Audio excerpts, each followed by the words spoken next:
సాలం రాజు అనే ఒక అతను నిజంగా ఇందాక మనకి టచ్ వచ్చింది దానికి. నిజంగా అతను అంటే ఈ మధ్య బాగా ఫ్యాషన్ అయిపోయింది మేడం ప్రతి ఒక్కరికి. అంటే మతాన్ని అడ్డు పెట్టుకును, కులాన్ని అడ్డు పెట్టుకును ఎదవ రాజకీయాలు చేసేవాళ్ళు ఈ మధ్య చాలా ఎక్కువ. అందులో ముఖ్యంగా పాస్టర్లు ఎక్కువైపోయారు మేడం. ఎవడు ఇష్టం వచ్చినట్టు ఆడు మాట్లాడడం. ఎవరో ప్రవీణ్ పగడాల అట్లా మన పురాణాల గురించి కావచ్చు మాట్లాడితే అతను ఏదో యాక్సిడెంట్లో చనిపోతే అతను మర్డర్ చేశారనే ఉద్దేశంతో మొత్తం తీసుకుని వెళ్ళి దాన్ని ఎక్కడెక్కడో పెంట చేసి దానికి సంబంధించినటువంటి పాస్టర్లందరూ వచ్చి ఒక్కొక్కరిని ఊచకోత కోస్తాం, నరికి అవతల పడేస్తాం, హిందూ అనేవాడిని లేకుండా చేస్తామంటే ఏంటి మేడం సమాజం ఎట్టిపోతుంది. ముఖ్యంగా ఈ సాలం రాజు ఆడు ఏం మాట్లాడాడంటే మహిళలు మల్లెపూలు పెట్టుకుంటే వాళ్ళు ఒక ప్రాస్టిట్యూట్ లాగా వర్ణం చేసి వాళ్ళు వక్రీకరించి మాట్లాడడం జరిగింది. చాలా పెద్ద దుమారం లేచింది మేడం. దాని మీద కూడా మీరు మాట్లాడారు. కానీ అటువంటి జదవులకి ఏం సమాధానం చెప్తారు మేడం? గట్టిగా చెప్పాలి. సమాధానం తొందరలోనే చాలా గట్టిగా చాలా అద్భుతంగా జరుగుతుంది. Wait and see. ఎందుకనంటే చాలా ఓర్పు పట్టానండి నేను. ఈ పాస్టర్లు మాట్లాడేటటువంటి మాటలు దేవతల్ని తిట్టారు, దేవుళ్ళని తిట్టారు, విగ్రహాలు. నేను ఇందాక మనం మాట్లాడుకున్నాం చూసారా, తరతరాల నుంచి ఒక ఆడది పడుతూ ఇవాళ లేపవతల బారేస్తుంది మగాడిని. అలాగే పడి మాకు విగ్రహారాధనని తిట్టి, దేవుళ్ళని తిట్టి, దేవతార్చలను తిట్టి, నా సంస్కృతిని తిట్టి, అరే భారతదేశంలో పుట్టినటువంటి స్త్రీలని, నా జాతి స్త్రీలని, భారత జాతి స్త్రీలను తీసుకెళ్ళి అరే అలంకరణ లేకుండా ఏమీ లేకుండా నిస్తేజంగా ఎలాంటి నిర్జీవంగా తయారు చేస్తున్నారు. ముసుగులేసి కూర్చోబెట్టి అరే పూలు పెట్టుకోవద్దంటాడు, బొట్టు పెట్టుకోవద్దంటాడు, చీరలు కట్టుకోవద్దాడు, చీరలు కాదు ఇంకా ఏ అలంకరణ వద్దంటాడు. కానీ ఈ పాస్టర్ గారి పిల్లలు మాత్రం పైనుంచి కిందకి నగలు దిగేసి మాత్రం పొట్టి చీరలు కట్టుకుని తిరిగేస్తుంది. వాళ్ళకొద్దు ఘోష. వెళ్ళేటటువంటి వాడు మాత్రం దేనికి నోచుకోవద్దు. భార్య అయితే భర్తతో సంసారం చేయనివ్వరండి, భర్త అయితే భార్యతో సంసారం చేయనివ్వరండి.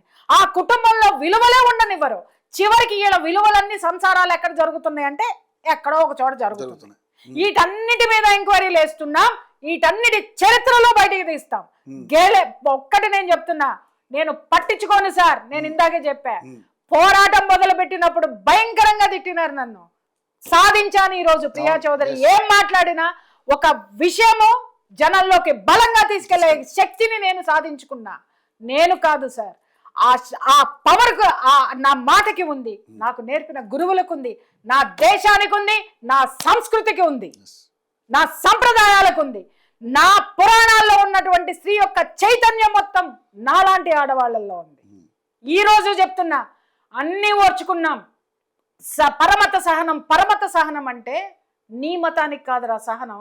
ఒకప్పుడు శైవులు వైష్ణవులు కొట్టుకుంటుంటే అరే వాళ్ళు మీరు కలిసి ఉండాలి, శివ వైష్ణవం ఒకటేనని చెప్పి వచ్చిన పదాన్ని ఈ సోకాల్డ్ సెక్యులరిస్టులు పట్టుకొని వచ్చి పరమత సహనం అని చెప్తున్నారు.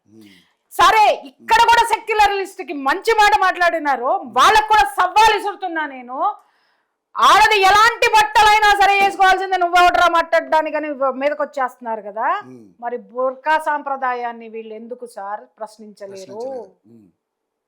మరి శబరిమలలోకి ఆడది వెళ్ళాలని ఉద్యమాలు లేపినటువంటి సోకాళ్ళుగా ఈ సెక్యులరిస్టులు మరి మసీదులోకి ఆడది ఎందుకు వెళ్ళాలని ఉద్యమం చేసే దమ్ముందా అని అడుగుతున్నా నేను. చర్చిల్లో ఎక్కడ చూసినటువంటి మహిళల్ని కట్టు బొట్టు తీసేయమని చెప్పడానికి, సంప్రదాయాల్ని వదిలే శ్రీ సహజమైనటువంటి ఇది కట్టు, పువ్వులు, గాజులు, అలంకరణను దూరం చేసినటువంటి ఈ సోకాలు గాళ్ళని ప్రశ్నించే దమ్ము ధైర్యం వీళ్ళకుందా? నా ధర్మమే దొరికిందా? నా సాంప్రదాయమే దొరికిందా? నా హిందుత్వమే దొరికిందా? జాగృతం అయ్యారు కదా, ఇప్పుడు చూస్తున్నారు కదా. వదిలేశామని అనుకోవద్దు సార్. ఒక్క మాట చెప్పమంటారా, టైం జర్రంత లేట్ అవుతుంది, జర్రంత లేట్ అవుతుంది, జర్రన దిగుతుంది, వదిలే ప్రసక్తే లేదు. ఉద్యమం కడుపు మండిందా, ఆడది ఎంత గొప్పదో ఇప్పటిదాకా మనం మాట్లాడుకున్నాం.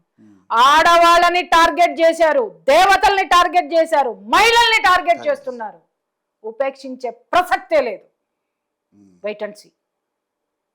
సో ఆయన గట్టిగా బుద్ధి చెప్పారు. మహిళ ఇంకా దాన్ని ఆయన వదిలిపెట్టే ప్రసక్తి లేదంటున్నారు. కాబట్టి అలాంటి వాళ్ళు ఇంకా చాలామంది ఉన్నారు మేడం, చాలామంది పుట్టుకొస్తున్నారు. మొన్న అతను ఎవరో ఇంకొక అతను ఎర్రప్ప అనే అతను మాట్లాడాడు మేడం, హిందూ మతం గురించి, హిందువుల గురించి మాట్లాడాడు. ఇప్పుడు మాట్లాడమనండి.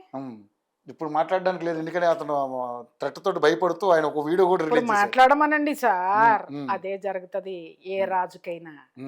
అర్థమైందా? కాకపోతే జర్రంత లేట్ అంతే. అంతే.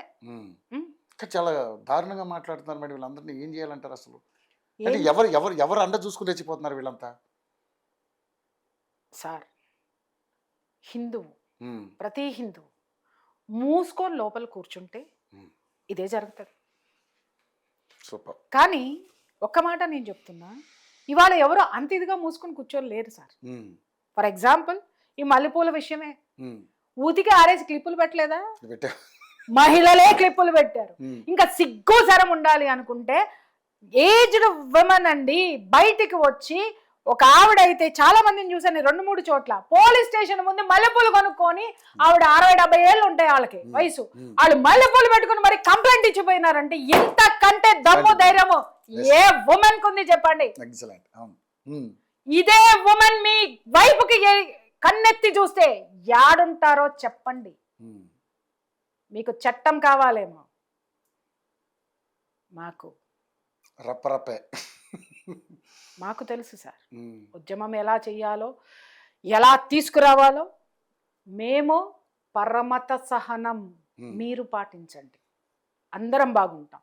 మేము ఎవరికి వ్యతిరేకం కాదు, ఎవరికి వ్యతిరేకం కాదు. అన్ని మతాల వాళ్ళు నా చుట్టూ ఉన్నారు, నా ఇంట్లో ఉన్నారు. వాళ్ళెవరు మీలాగా ఉన్మాదం చూపించట్లేదు. ఉమ్, ఉన్మాదులని మాట్లాడుతున్నారు. ఉన్మాదులు ఒక్కసారి తిరగబడితే ఎట్టుంటుందో చూపిస్తా.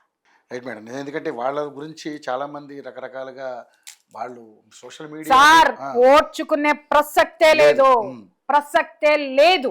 మన పిల్లలు చాలా మంది ఉన్నారు కొట్లాడడానికి, ఆడవాళ్ళు ఉన్నారు, మగ పిల్లలు ఉన్నారు, అద్భుతంగా కొట్లాడుతున్నారు. ఇంకా వాళ్ళ వెనక నేను ఒక్కటే మాట మాట్లాడుతున్నాను, చట్టాలు వస్తాయా ఇంకోటి వస్తాయా అంటే, చట్టాలను ఎలా నడపాలో మాకు తెలుసు. Because we are in public, we are in system. సిస్టమ్ని ఎలా చైతన్యపరచాలో, సిస్టమ్ని ఎలా ముందుకు నడపాలో, సిస్టమ్తో ఎలా వెళ్ళాలో సిస్టమాటిక్గా వెళ్తాం. అందుకే కొంచెం టైం పడుతుంది, జర్రంత టైం పడుతుంది.